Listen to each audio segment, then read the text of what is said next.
So our last snippet for this week looks at sort of the decline and fall of the Warren Court, mostly in the late 1960s. And there are a couple of areas where Warren Court decisions are very controversial. So the first is this decision, Griswold versus Connecticut, which comes from 1965, which recognizes a right to privacy. This is Justice Douglas, one of the two or three most liberal members of the Warren Court. And take a look at the two sentences that I have here in bold. Specific guarantees in the Bill of Rights have penumbras formed by emanations from those guarantees that help give them life and substance. Various guarantees create a zone of privacy. The issue here was a challenge to a Connecticut law that dated back to the Puritan era that made it illegal to sell contraceptive devices to married couples. It's a silly law. But the problem with Douglas's reasoning is that the reasoning just seems to be kind of pulled out of thin air in terms of his approach. And this decision then is going to become the foundational decision for big cases later on, Roe versus Wade, in some ways Obergefell versus Hodges. So the sense among critics of the Warren Court, you can see this is a sort of a religious conservative protester, is that the Warren Court is making things up on the fly, that they're acting more as a liberal legislature rather than as a court. And decisions like this Douglas decision, which don't seem to be really fully grounded in Supreme Court precedent and which don't have terribly persuasive reasoning, even if the result is a praiseworthy result, help contribute to that approach. The other big issue here in the Warren Court that triggers a national backlash is crime.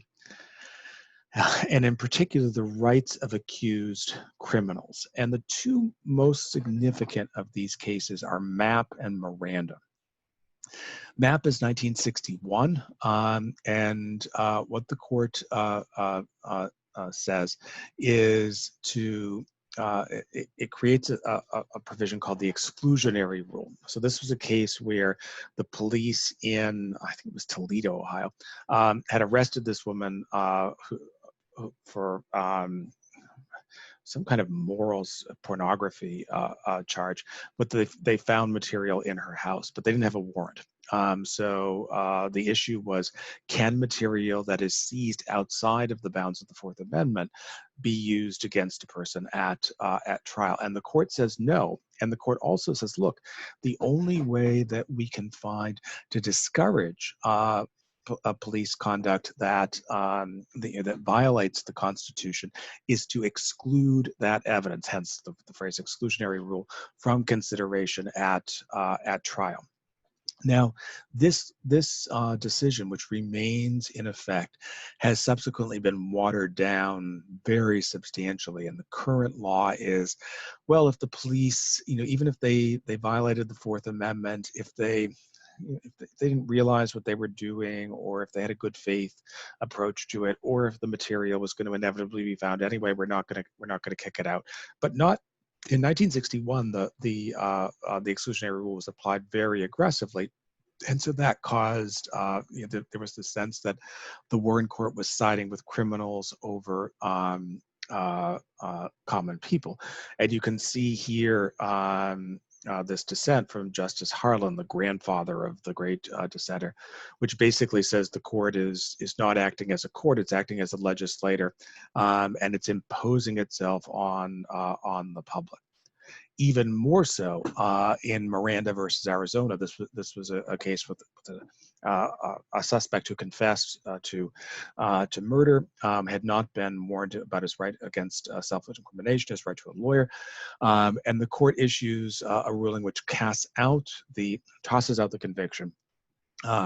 Creates the Miranda warning with which we're all familiar, and generates this ferocious dissent from Justice White, who was a Kennedy nominee. So it's not as if White is this far-right figure. In some unknown number of cases, the court's rule will return a killer, a rapist, or other criminal to the streets and to the environment which produced him to repeat his crime whenever it pleases him. This is extraordinarily tough language. And in fact, if you look at American stats in the 1960s, crime does increase during the 1960s. It doesn't increase because of these Warren Court decisions. It's part of this broader societal changes during the 1960s. But for conservatives and even for some liberals, there's this sense that the Warren Court is stimulating this strong approach. The far right, this organization called the John Birch Society, advocates impeaching Earl Warren. So if you go around, driving around the United States in the late 50s or early 1960s, you'll see these billboards on the side of highways saying, save our republic, impeach Earl Warren.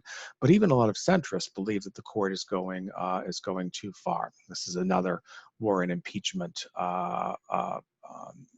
flyer. In this environment, Johnson makes his appointments to the Supreme Court. Johnson will have two nominees that he has. The first comes in 1967.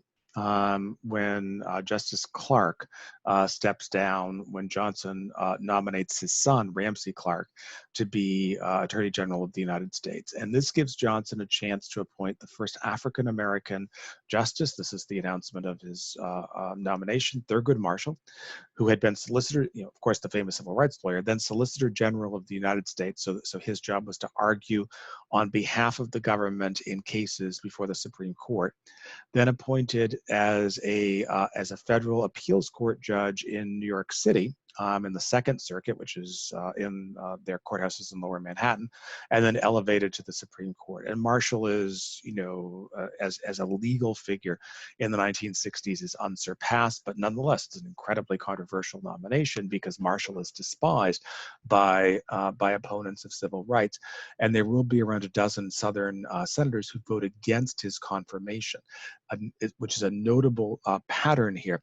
From the late 1930s through the late 1960s, the custom had been that the Senate basically just confirmed whoever the president nominated, often very quickly. The Marshall nomination is the first sign that that process is coming to an end.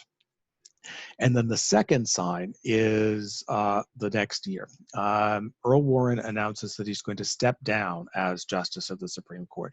The reason is Warren is a liberal. He sees the polls. He understands that Richard Nixon is likely to be elected in the 1968 election. He wants to give Johnson a chance to nominate his replacement. And so Johnson nominates his old,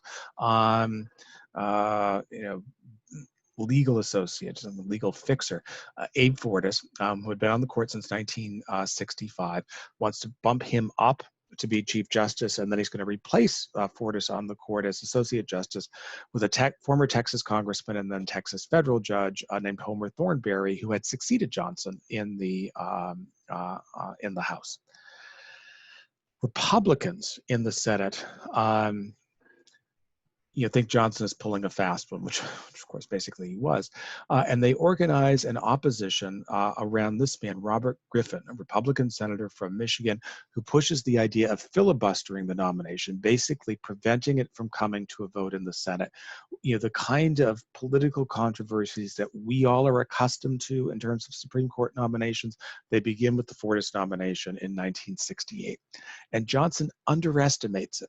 He doesn't sense that there's a problem here because he's used to this custom where nominees automatically get confirmed. And Republicans use the Fortas nomination basically to put the Warren Court on trial.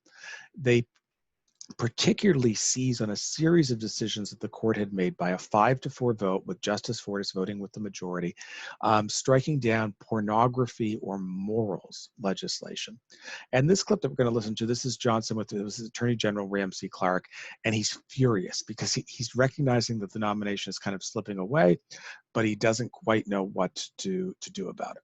But I just hear every 30 minutes these fellows, they have press conferences. Griffin's on all the time. He's having a big press conference this morning. And they make 40 allegations, and we just get tried and convicted every day. And our side, the other side, doesn't get in. Get somebody that can write some mean damn speeches that allege some things that they've got to deny. Let them do some research. I said, that's what you've got to do. You've got to employ their resources and their talents doing research instead of attacking you.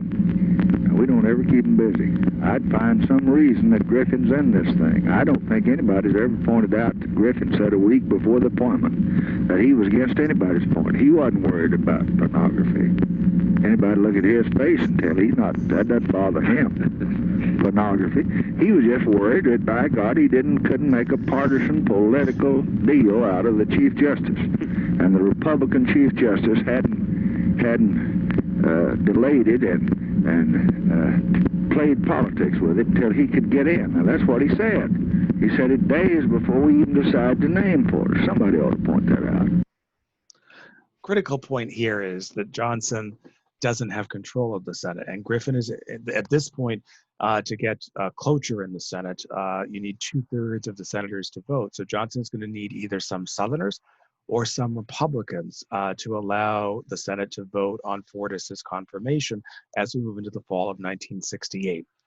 Southern Democrats basically say no because they don't like the Warren Court position on civil rights.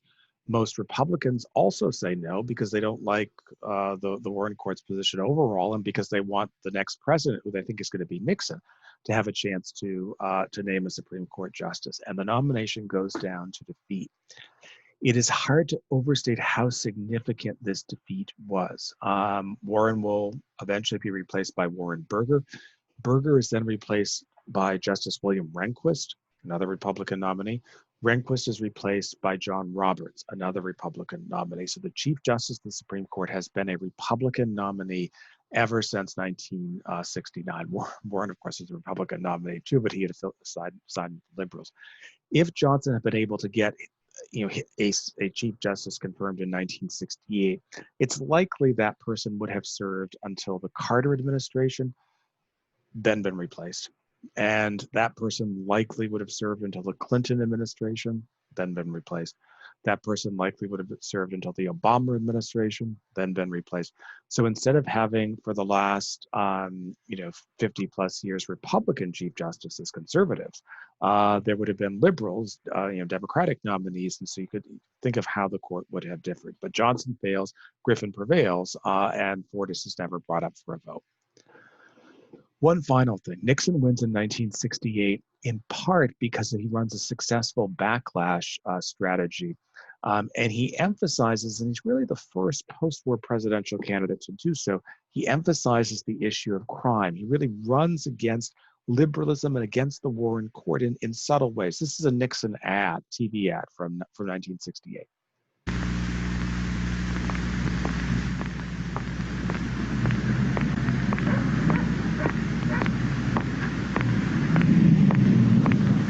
Crimes of violence in the United States have almost doubled in recent years. Today, a violent crime is committed every 60 seconds. A robbery every 2.5 minutes. A mugging every 6 minutes. A murder every 43 minutes. And it will get worse unless we take the offensive. Freedom from fear is a basic right of every American.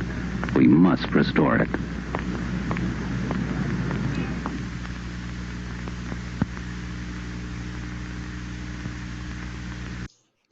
This is an effective ad in an era where crime is going up, and it's very subtle. So you just see this 60s white woman. There's no other person there. But she feels unsafe.